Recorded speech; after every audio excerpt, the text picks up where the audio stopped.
Аватарын фэнүү дунд хэн хамгийн өчрөө Earthbender вэ гэдэг маргаан үргэлж байсаар ирсэн. Магадгүй хизээж дуусахгүй хэлэлцүүлэг байх. Үүнийг тодорхойлохын тулд мэдээж үндсэн Earthbending чадвараас гадна бусад specialized bending буюу sand bending, metal bending, lava bending гэх мэт тусгай чадварууд нэмээд эргэн тойрондоо ямар нөлөөлөл үзүүлсэн дүрвэ гэдэг нь хамгийн чухал. Тэгвэл өнөөдрийн бичлэгээрээ хүчирхэг Earthbender-уудын талаар болон тэднээс хэн хамгийн хүчтэй вэ гэдгийг өөрийн зүгээс тодорхойлох гэж үзье. This is just gonna be a bunch of guys chucking rocks at each other, isn't it? Мөн энэхүү чагсаалтанд аватаруудыг тооцоогүй бөгөөд аватар state болон бусад элементүүдийг ашиглах чадвартай учраас шудраг бус гэж тооцсон юм. Юун түрүүнд Earthbender-ууд ямархуу характертай байдаг талаар дурдах хэрэгтэй. The Last Airbender болон The Legend of Korra гэх хоёр зураг дээр бид төрөл бүрийн Earthbender-уудыг хардаг. The Boulder's gonna win this in a landslide. Гэхдээ тэдний зан төлөв түлхүү бент хэдэг чулуу шиг хөдлөшгүй бат бөх байдаг. Хэн нэгэн тэдний бодолд гаргасан шийдвэрт нөлөөлөх нь тун ховор. Өөрөөр хэлбэл өөрийн үзэл баримталтай үнэнч бас зөрүүд. Бүр маш зөрүүд. Зөрүүд дээрээ яхэр ааштай. Whoever you are, just leave me alone. Wait! Тийм ч учраас тодорхой хэмжээний өнгөрөө занч тэдэнд харагддаг. Хамгийн анх Toph gang буюу тим аватарт нэгтгэхэд Katara болон Toph нарын хооронд зөрчлийг бид маш тод хардаг. Тэдний ашиглах газар болон усны элементүүд нь ч эрс тэрс. Ever since you joined us, you've been nothing but selfish and unhelpful. What? Look here, Sugar Queen. I gave up everything I had so that I could teach Aang earthbending. So don't you talk to me about being selfish. Ус нь газартай харьцуулахад илүү уян хатан, өөр төлөвт өөрөх чадамжтай. Тэдгээр дөрүүдийн характер, зан төлөвнч яг үнтэйгээ ижил. Харин Earthbender-уудын хувьд маш өндөр хошин шогийн мэдрэмжтэй хүмүүс гэдгийг онцлох хэрэгтэй. Did someone leave the windows open? It feels a little drafty in here. Тэгэхээр хоёр зураг дээр гарсан хамгийн хүчирхэг онцлог Earthbender-уудыг иргэн нэг санацгаая. Хамгийн хүчтэйг нь тодруулахын тулд мэдээж заавал дурдах ёстой хэд хэдэн дүр бий. No way! That guy's lava bending. That's awesome. Хамгийн ихэнд дурдах дүр бол The Legend of Korra дээр гарах эсрэг дүр Gazan. Тэрээр чадварлаг Earthbender-ээс гадна lava bending-ийг бидэнд анх удаа дэлгэрэнгүй харуулж ямар аимшигтай хор хөнөөлтөй болохыг ойлгуулсан дүр. Тэрээр Red Lotus-ын гишүүн бөгөөд Захиртэй цуг олон гэмт хэргийг үлдээж Korra-г багад нь хулгайлах гэж оролцсон ч White Lotus-д баригддаг. Хожим насанд хүрсэн Korra-д ч маш том аюулыг учруулж чадсан юм. Ер нь бол The Legend of Korra зураг дээр Захир болон түүний нөхдийг тухайн үеийнхээ хамгийн аюултай гэмт хэрэгтнүүд гэж дурддаг. Do you have any idea the power these criminals possess? Individually, they could take down any bender. Put them all together, they could take down the entire world. Зөвхөн Gazan зориулж дам модоор хийсэн хүлэг онгоцон дээрх гянтанд түүнийг хорьсон байдаг. Харин Захир түн дээр ирэхдээ 3 ширхэг жижиг чулууг түнд өгдөг. Gazan жижиг чулуунуудыг лава болгон хувиргаж, гиндангаас мултарч, нэмээд White Lotus-ын харгалзагч нарыг Захиртай нийлэн ядах зүйлгүй ялж орогдог. Нэмээд lava bending-ийн чадвараараа Ba Sing Se-гийн авраг ханыг нурааж, хойд агарын хийдийг ганцаараа юучгүй устгасан нэгэн. Мэдээж гэмт хэрэгтэн учраас бусад Earthbender-уудтай харьцуулахад тулааны туршлага аривэн, ямар ч дөрөнгөгээр тултан дайснаа шууд хорох аюултай. So, what'd you think, Korra? Bolin's got some moves, huh? Харин түүний араас улаан өмгийн өрөн багийн мэрэгжлийн бендер Bolin орох учиртай. Учир нь Gazanтай нэгийн эсрэг нэг эн тэнцүү тулдаж амиа золиослохоос өөр аргагүй байдалд оруулсан хүн бол Bolin. Цуурлын ихэнд бид түүнийг чадварлаг Earthbender гэдгийг мэдэгч Korra-г найрах гэж зүдэрч буй бүтлгүй нэгнэр илүү хардаг. Гэвч бүлэг ахих тусам хөөгн талаасаач, бендинг чадвар талаараач олон зүйлийг туулж илүү хөгжүүлэгдэн хүчирхэг нэгэн болохыг хардаг. Уг нь Bolin метал бендинг хийхийг хүсч олончуудаа оролцсон ч огт бүтэж байгаагүй гэдэг. Харин Korra Zaphod анх удаага метал бендинг оролдож амархан сурснаар түүнд цагаахан атархал төрж буйг хардаг. Wow, you picked that up really quick. Guess you're that 1 in 100. Гэхдээ тэр бол метал бендинг бус лава бендинг хийхэд зориулагдсан нэгэн. Lava time! Bet you didn't expect that! Gazan хойд агарын хийдийг устгах үед ямар ч аргагүй байдалд орон үхэл амьдралын цаг дээр ирэх мөчөд тэрээр анх удаага лава бендинг хийж өөрийгөө болон олон хүний амийг аварсан. Incredible. You're a lava bender. I know. I just found out. Үүнийхээ дараа тэрхүү чадвараа улам хөгжүүлж Gazan-ыг өөрийн биеэр ялсан юм. Бас түүнийг маш мэрэгэн гэдгийг дурдах шаардлагатай. Zaphod дахь Red Lotus-ын дайралтын үеэр Plague-ийн духан дундахнуудыг маш жижиг чулуугаар онож чаддаг.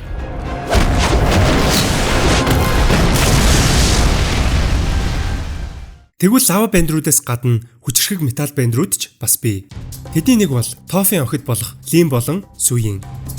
Суйиний хувьд залуу наснда алдаж онон буруу замаар будаад хийж явсан ч бүхнийг ухааран ээжийнхээ дэлгэрүүлсэн металл бендинг ажлыг үргэлжлүүлэн металл кланы гэр гэгдэх төмөр хот Зафуг бүтээн байгуулсан.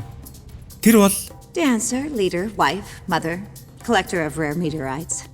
The Legend of Korra цувралд анх түүнийг тэмч хүчтэй мэтээр гаргадаггүй ч яг л ээжтэйгээ адил хүчрхэг Earthbender, металл бендер гэдгийг Зафу дахь Red Lotus-ын эсрэг тулаанаас мөн Кувирагийн эсрэг дайнаас хардаг.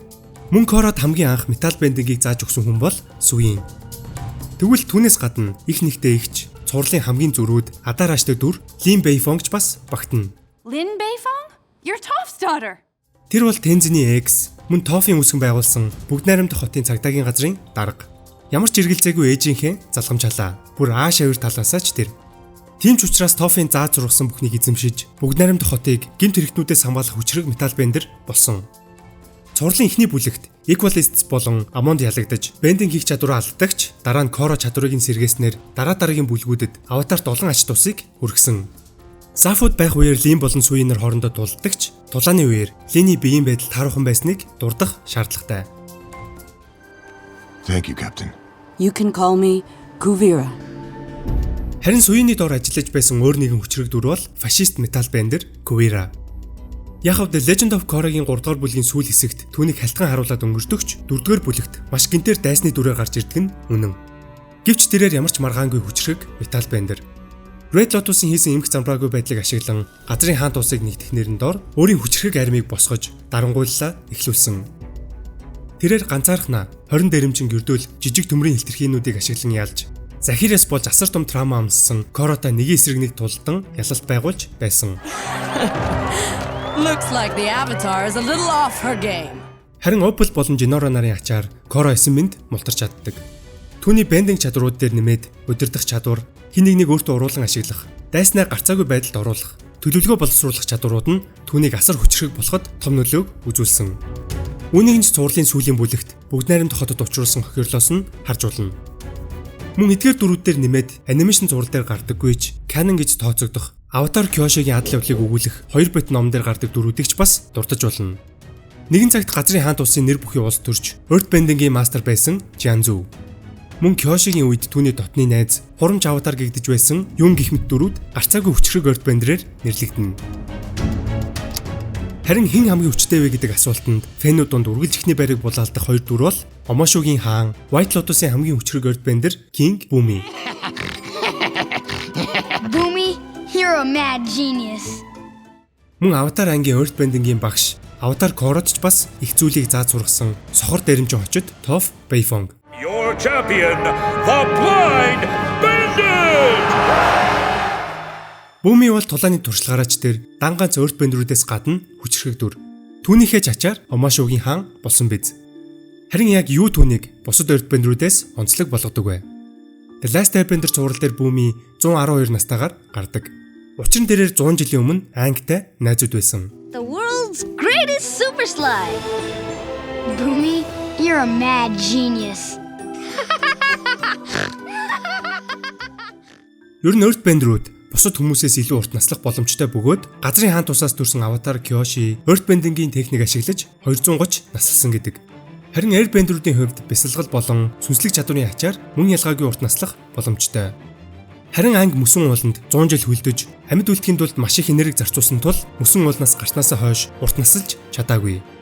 Bumi-гийн хувьд ангийг хөлдснөөс хойш 100 жилийг насалсан юм.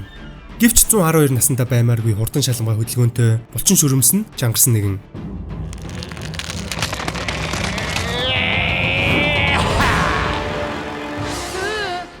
Live action дээр гарсан Bumi бол ёстой л урам угалсан. Түүний Earthbending-ийн стил нь бусад дүрүүдээс ялгаатай. Илүү хөдөлгөөнтэй, динамик. Ихэнх Earthbender-үүд голцоо хамгаалтын шин чанартай байдаг бол Bumi харин ч эсэргээрээ түрэмгий, aggressive, тааварлахад хэцүү хурдан дайралтуудтай. You thought I was a frail old man, but I'm the most powerful Earthbender you'll ever see.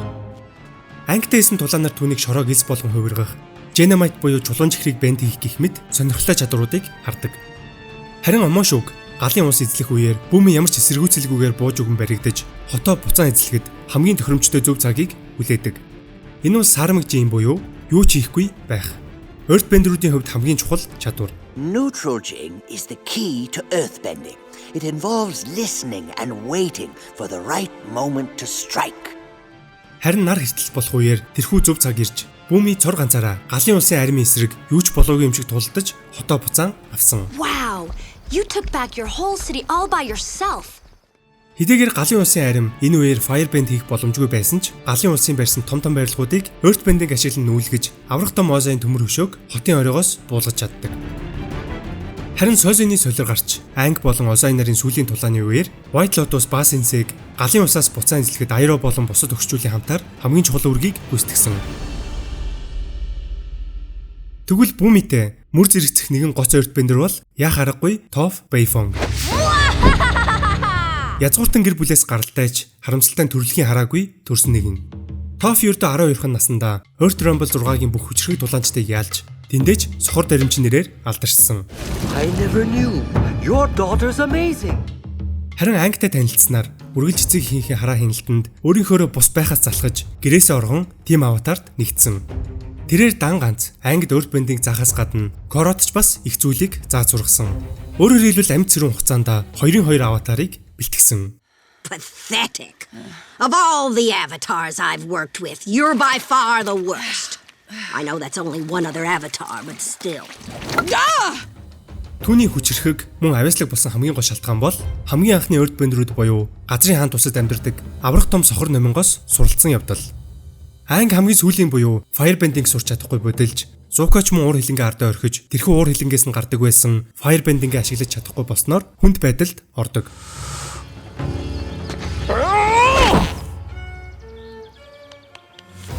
Харин энэ үед Toph өөр их сурвалжаас буюу анхны бендерүүдээс суралцах хэрэгтэйг хэлдэг. Toph хүүхэд байхдаа гэрээсээ зүхтаж газар дор хонгилд нуугдсан гэдэг. Энэ үеэр анх сохор номтой уулзаж тэд хоёул хараагүй байсан тул нэгнээ ойлгож дотно болсон. Тийм ч учраас earthbending гэдэг бол Toph-ийн хувьд зөвхөн тулааны урлаг бус амьдралынх нь өөрийнх нь нэг хэсэг болсон. I was able to learn earthbending, not just as a martial art, but as an extension of my senses. For them, the original earthbenders, it wasn't just about fighting. It was their way of interacting with the world. Airo яагаад хүчрэг байдгийн шалтгаан нь ч үүнтэй адил. Анхны firebender буюу луунаас суралцаж дүү Озайда харин тэднийг хороосон гэж худал хэлсэн байдаг. Цуурлын турш Toph-т хүч зэрэгцэн тулалдсан хинч гарч ирээгүй. Харин анимашн дээр гараагүй ч комик дээр гарсан нэгэн canon үйл явдал бол White Lotus-ын камп дээрх Boomy болон Toph нарын хэн нэлээд хүчтэй вэ гэдгийг үзэх нөхөрсөг тулаан.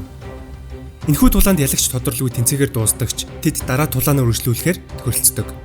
Та нар бодоод үзэлтэй 12 настай хараагүй охин газрын хаан тулсын томоохон хотын хаан 100 гаруй жилийн туршлагатай Boomy-тэй тулдан тэнцэж байна гэд. Магадгүй 20-30 наснда буюу prime үедээ Toph ямар аимшигтай болохыг төсөөлшгүй. The Legend of Korra цуврал дээр Swinleen 2 Kuwira-тай тулдан бүслэгдэхэд хөгшин настай Toph яаж гарч ирдгийг санаж байгаах.